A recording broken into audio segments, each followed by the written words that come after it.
Hey guys, I'm Kelly Ramirez, and today I will be talking about Chapter 7 Strategy, Market Segmentation, and Trends. So, to get into it,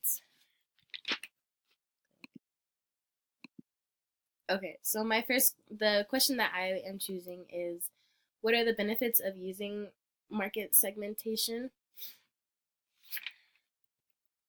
Let me just go over here.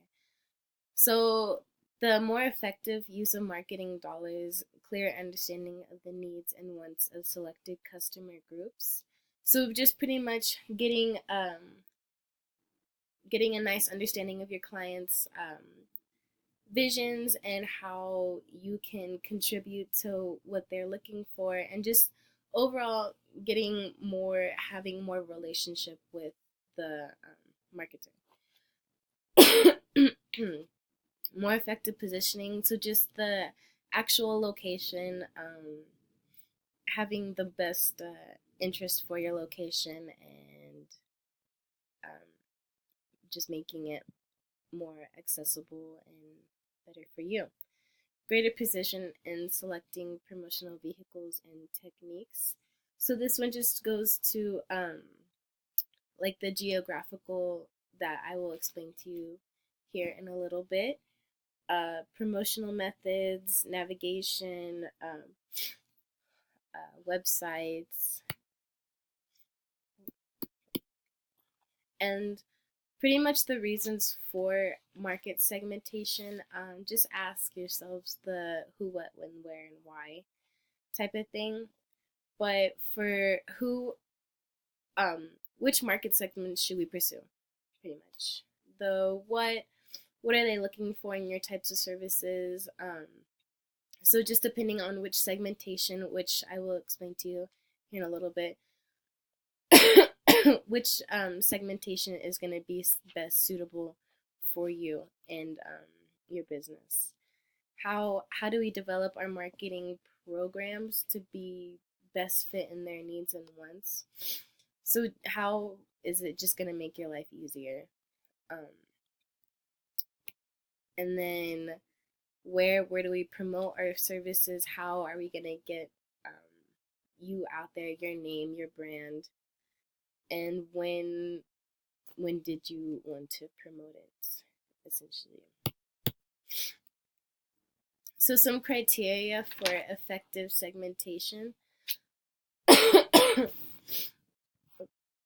The measurable, it's just a picking a target and seeing how what size of the target market is. Going along with the substantial, is it going to be big enough to warrant a separate investment? Sorry. Um, and then the substantial, a target must be big enough to warrant a separate investment. So, how big is big? And then the answer is that it must be produce more in added profits. Accessible, how how is it gonna be for specific customers? How is it gonna target those type of customers? I'm sorry, guys. And then defensible, there are situations in which a similar approach can be used with the two individual target markets. Um, and durable, how how is this business going to be in 5 years from now if you were to advertise? How strong is the business going to be? And then you have to think about the competitiveness, your competitors. Marketers need time to plan stuff out, and if you don't have someone that's going to take the time to do it or not put their all in it, then you're pretty much not in the competitive route at all. You're going to be not durable. Um, you're going to be out of the game pretty quick. Homogeneous, then dividing, the organization should be made sure that the segments are different from each other. Um, or as heterogeneous as possible, and then just compatible. How well are you guys gonna work together? It just making sure that the customer mix can work together in some way. And then going back to defining the segmentations, there's geographic, demographic. Purpose of trip is not a main one, and then psychographic and behavioral.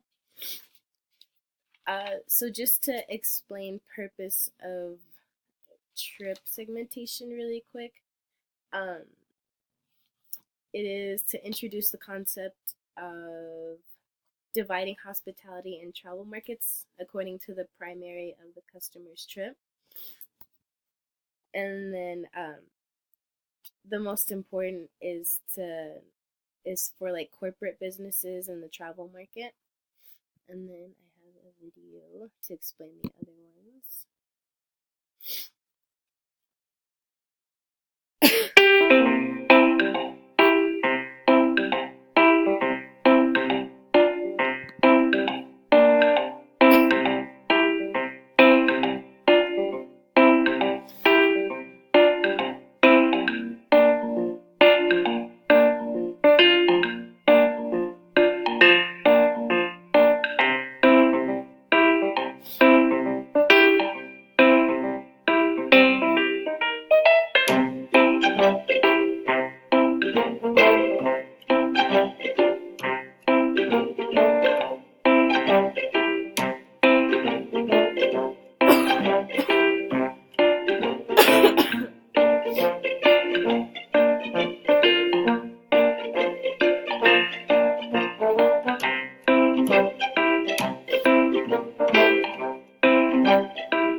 That's enough of that.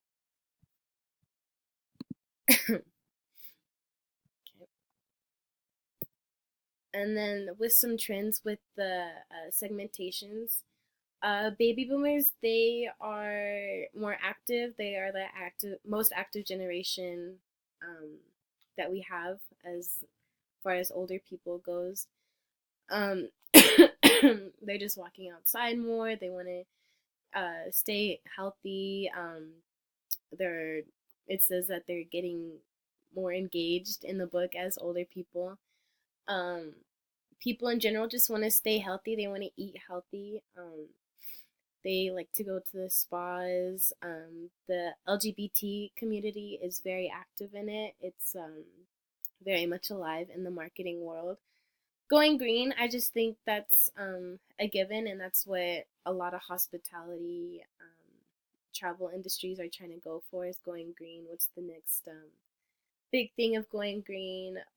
Technology, virtual tours. I have seen a lot of this going around, just getting an online version of what you would see for your space. So you don't actually have to go there in person. You can just see it online, at your own home or desk or anything like that. And yeah, those are my resources. Thank you guys so much for watching, and I hope you enjoy the rest of your semester.